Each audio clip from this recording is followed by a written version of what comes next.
నూతన సంవత్సర వేడుకలకు సిద్ధమవుతున్న వేళ యావత్ దేశం ఒక్కసారిగా ఉలిక్కిపడింది. బెంగళూరు నడిబొడ్డున పేలిన బాంబు ఒక మహిళను బలిగొంది, మరో ముగ్గురిని గాయపరిచింది.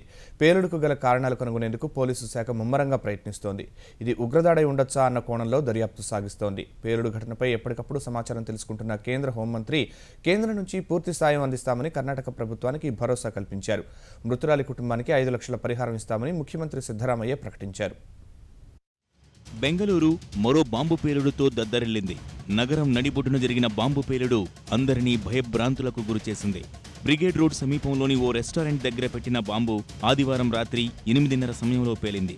బాంబు నుంచి దూసుకొచ్చిన పదునైన వస్తువుల కారణంగా అక్కడున్న 4 వ్యక్తులు తీవ్రంగా గాయపడ్డారు. వీరిని సమీపంలోని ఆసుపత్రులకు తరలించారు. క్షతగాత్రుల్లో ఒకరైన భవానీ మాల్యా ఆసుపత్రికి వెళ్లిన కొద్దిసేపటికే మరణించారు. ఆమె సోదరుడు కార్తీక్ ప్రాణాపాయం నుంచి బయటపడ్డట్లు వైద్యులు తెలిపారు. మరో 2 క్షతగాత్రులు వినయ్, సందీప్ హోస్మట్ ఆసుపత్రిలో చికిత్స పొందుతున్నారు. నూతన సంవత్సర వేడుకల కోసం భవానీ కుటుంబం తమిళనాడు నుంచి బెంగళూరు వచ్చినట్లు అధికారులు గుర్తించారు. ఆమె కుటుంబం ఓ హోటల్లో భోజనం చేసి బయటకు వస్తుండగా ఈ ఘటన జరిగినట్లు వివరించారు.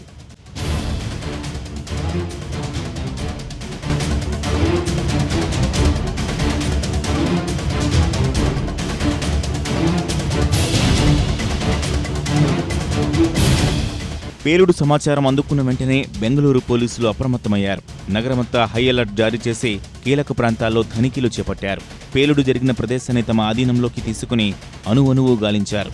బాంబు శకలాల్ని స్వాధీనం చేసుకున్న పోలీసులు పేలుడు కోసం ఐఈడీని ఉపయోగించినట్లు ప్రాథమికంగా గుర్తించారు. రెస్టారెంట్ సమీపంలోని చెట్టు మధ్యలో ప్లాస్టిక్ కవర్లో బాంబు పెట్టి ఉండొచ్చని అనుమానిస్తున్నారు. పేలుడుకు పాల్పడింది ఎవరో ఇప్పుడే స్పష్టంగా చెప్పలేమని పోలీసులు తెలిపారు. పేలుడు విషయం తెలియగానే కేంద్ర హోంమంత్రి రాజ్నాథ్ సింగ్ కర్ణాటక ముఖ్యమంత్రి సిద్ధరామయ్యకు ఫోన్ చేశారు. పరిస్థితిని అడిగి తెలుసుకుని కేంద్రం నుంచి ఎలాంటి సాయం అందించేందుకైనా సిద్ధమని భరోసానిచ్చారు. దేశ ఐటీ హబ్గా పేరొందిన బెంగళూరు బాంబు మోతతో దద్దరిల్లడం ఇది 4వసారి.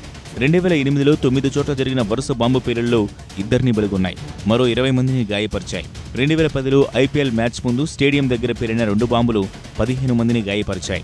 మరో బాంబును పోలీసులు నిర్వీర్యం చేశారు. 2013లో శాసనసభ ఎన్నికల ముందు భాజపా కార్యాలయం దగ్గర జరిగిన బాంబు పేలుడులో 16 మంది గాయపడ్డారు.